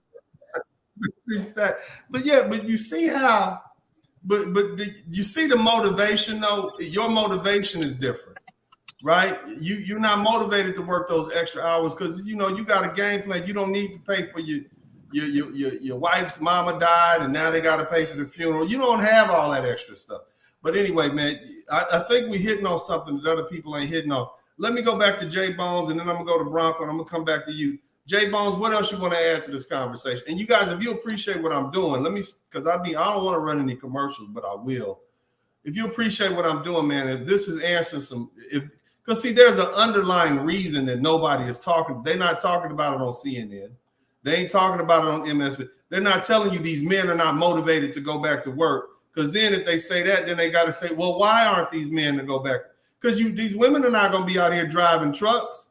When was the last time you seen, every truck you see is a one. Every now and then I see a overhaul, over the road truck driving who's a woman, but that's very rare. So only men can do these jobs. Only men are equipped to do them. J Bones, you see what the problem is, and why aren't they addressing this underlying issue on national television? Go ahead. I mean, honestly, Uncle D is just, it's the same thing over and over again. It's just a lack of trying to give men props for what we do in society. You understand what I'm saying? They won't put this stuff in, they won't put it on national television. They won't put it on CNN and all these other places because they would have to basically understand and say that, hey, when things got really bad and everything was down and things was looking really bad, we showed up. It was the men. It was the average men that they call. They call them beta males or whatever they call them. But the truth about it is that they've saved us. A lot of these brothers, they went out there and they did what they were supposed to do. They were heroes, pretty much. Yeah, that's the word to call them. They fought the wars, they built the country, and they maintained it because they were made a promise. They were promised this American dream. If I work hard, if I save my money, then I'm gonna have a wife. I'm gonna have some kids. I'm gonna be able to live out my old age in relative comfort. They took the manufacturing jobs and they shipped them overseas. They took all these jobs that you could get as a young blue collar. They exported all of the electrician jobs, the construction guys. They give those to cheap immigrants who aren't even part of the union. You see what I'm saying? This is what they've done to the average American worker. This is why Trump had so much favor with the typical American. And I ain't just talking about white folks. The only group of men that didn't, that kind of shied away from Trump was black men. And we know the reason that we did that is largely because we're run by the matriarchy and we wouldn't be invited to the cookout if we didn't do what Big Mom and them said. But now that Big Mom and them is dead and we realize we've been lied to, I think black men, and that we're on our own, I think black men are going to start voting for more Republican and more conservative, but they're going to start voting for candidates that do what's in their best interest. I'm a Democrat. I've always voted Democrat except this last election, but even I am starting to see that this is some foolishness. If you got a guy in office who's not willing to protect us from all these countries, look at what we're dealing with. I mean, we can't protect ourselves, but anyway, Bronco McBain, man, what else you got to say? And brother, if you want to come back in, we lost you for a minute. Come back in. Bronco McBain, what else would you like to add to this conversation? You said it, man. You said it. The problem is a man, a young man needs a life plan. If he can't execute his life plan, then he's not going to do it. Now, I'm saying, money. You throw money at the problem, you can fix it. because it allows him to do the other things he wants to do in his life. Buy a home, then he can get a wife and kids or whatever his plan may be. But if you got dudes just out here just working with no objective, they're not going to do it. I'll just sit in the house and play video games, and that's what they do. You know. Yeah, and I'm glad we talk. I'm glad we honest with each other. See, I can talk to Bronco, and I can talk to you, brother. You brothers are not motivated, just like Mr. McBain just said. Why am I working my butt off? What am I just need enough money for me. I'm good with a cheeseburger. You know what I'm saying? Right. Like, I don't need to buy all this expensive stuff. I don't need to buy rings, diamond. You know how cheap and inexpensive you can live as a man if you don't have a woman? You know how much money you will save not running after these women or not having a girl. It's a studio apartment and a big screen TV. That's it.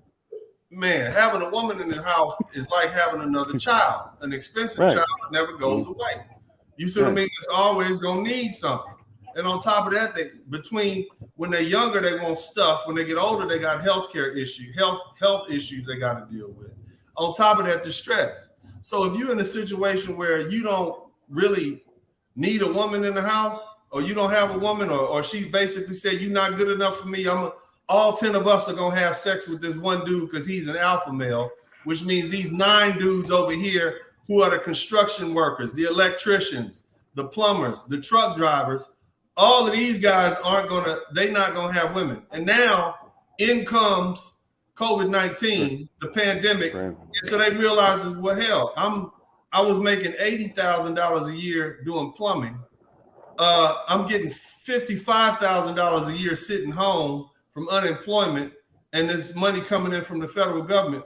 There's no incentive for me to work. What am I working for?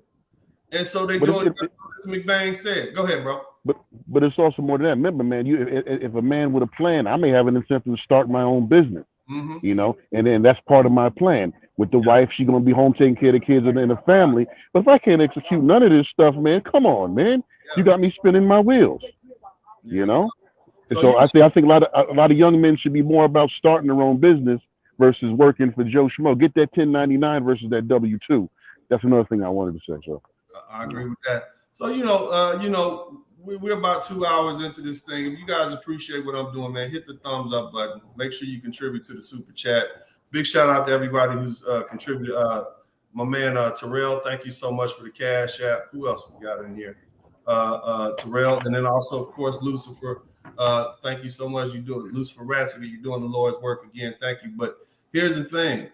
At the bottom of this issue that nobody's really addressing is you got a workforce. You got a quiet strike going on amongst men who don't see an incentive to go out there and bust their butt. They'd rather work on subsistence level living. That's why you got so many men saying, well, I'm going to just quit the workforce. What's in it for me? I don't have a wife. I don't have children. Hell, the children I have, I barely see because they've been taken away from me, through parental alienation. I don't need a whole lot. I'm not I realize this whole American dream it doesn't work unless I got a woman who's going to be dedicated to me. And most of these women, they marry you and they done with you after 5 or 10 years, and then they take you down to family court, also known as the devil's church, and then walk away with their gifts and prizes. And so the guys are like, well, what's in it for me? And it's not just black guys. It's also white. It's all of these guys really the same thing, especially if you have been in the United States for a while. Some folks who just get here, they still got, glitter in their eyes and they still believe in this American dream. But for the rest of us, we know this country, like most Western countries, it just takes men, it uses us like utilities, and it discards us, especially if you're a so-called beta male, especially if you're a blue-collar worker. It uses you up till your back don't work anymore. It uses you up till you bust your knees. They put you on some kind of disability, and now you're irrelevant. This is how they treat the typical so-called beta male, the typical worker, the soldier, the construction worker, the plumber. This is what they do to us. And so guys are like, what am I doing this for? It's not worth it. And so it's going to be a while. You all see what started in the black community is what was called a war of the sexes has now kind of spread. Now it's kind of all the guys are realizing, what's the incentive for me to go back to work? What's the incentive? Where's the incentive? Why? And I think we're gonna have a problem. Even after the supply, you can't get guys to go to work. You heard what these brothers say. The young brothers don't want to drive trucks. For what? They can stay at home and play video games. They work 3 or 4 days a week, get enough money, stay at home. They have no incentive. Most guys are not going overseas. They're not saving their money to go overseas. Most of them don't have that ambition. That's 95% of them. And so what are you going to do to get them back to work? They're not getting wives. They don't want to have children. What's the incentive for them to keep going to work? It's nothing there. So we got a problem. But either way, I appreciate you guys, man. This has been a great conversation. Big shout out to Casual Observer. MS Delta guy, thank you again, buddy. I appreciate you. He said, brothers, take advantage of these times and reposition yourself in a stronger position. That is exactly right. We need to do that. But other than that, man, I appreciate you guys. I've enjoyed this conversation. Thank you so much, man. This is Uncle D. And as I always say, I'm out.